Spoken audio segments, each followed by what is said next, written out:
बिस्मिल्लाहिर्रहमानिर्रहीम। अस्सलामुअलैकुम वरहमतुल्लाहि वबरकातुहू। मेरे प्यारे भाइयों और बहनों, इस वीडियो में हम आपको बीवी से हम बिस्तरी करने का जो एक मुकम्मल इस्लामी तरीका है कुरान और हदीस की रोशनी में, वो हम आपको बताएंगे। और इस वीडियो में हम आपको बताएंगे कि हम बिस्तरी करने के क्या आदाब हैं, किन आदाब को फॉलो करते हुए हमें हम बिस्तरी करनी चाहिए और किन चीज़ों से हमें मना फरमाया गया है और किन बातों का हमें ख्याल रखना चाहिए। कौन से ऐसे काम हैं जो हमें हम बिस्तरी के वक्त नहीं करने चाहिए, जो हमारे लिए नुकसानदा हैं।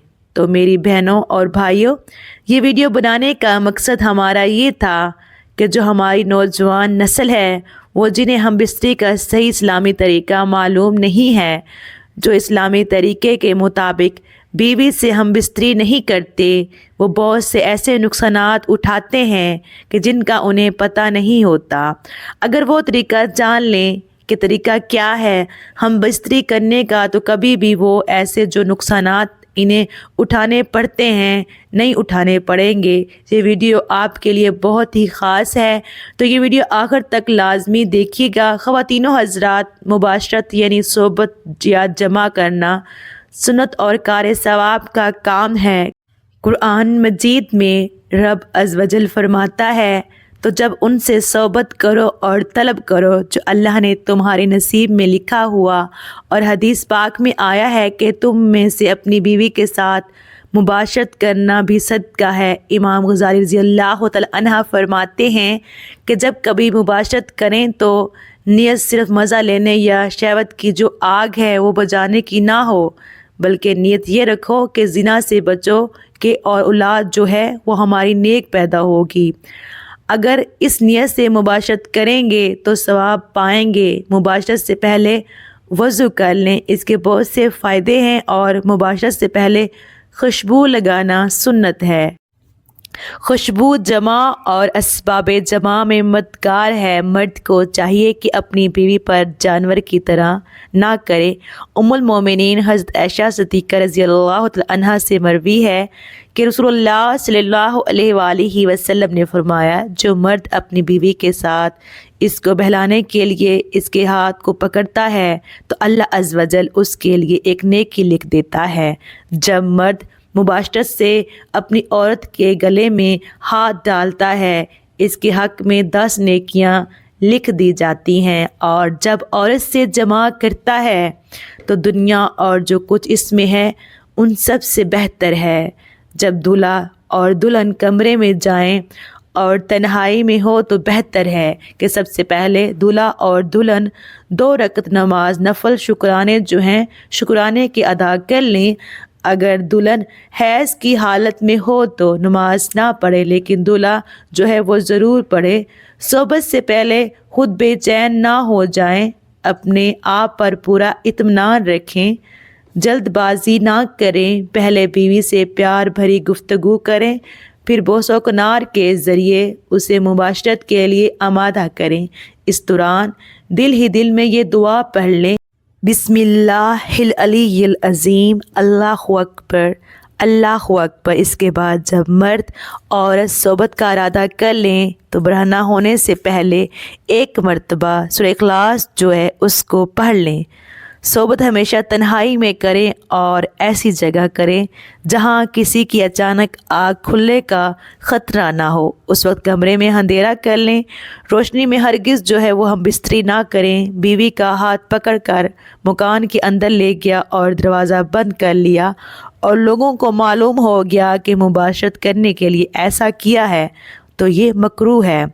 जहाँ पर कुरान शरीफ की कोई आयत किसी चीज़ पर लिखी हुई हो, अगरचा ऊपर शीशा वगैरह भी हो, जब तक उस पर कपड़े का गुलाफ ना डाल लो, वहाँ सोबत करना या भरना होना बेअदबी है।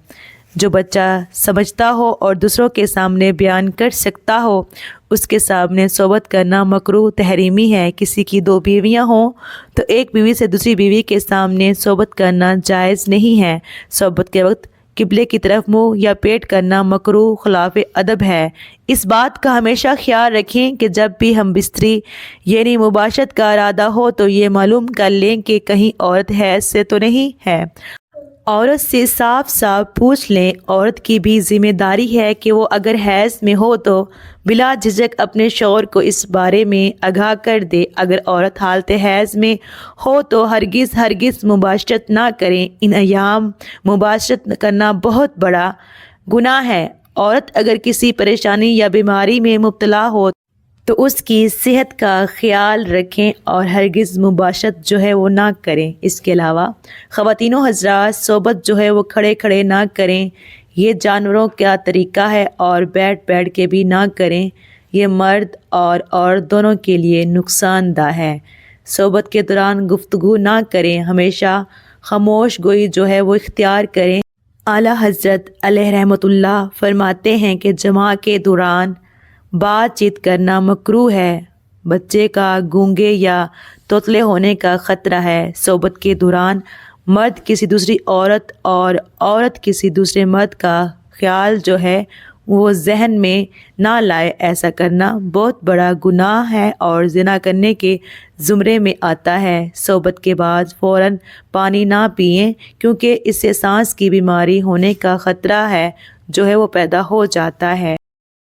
صحبت کی باتیں دوستوں سے نہ کہیں، اس سے ناپسند فرمایا گیا ہے۔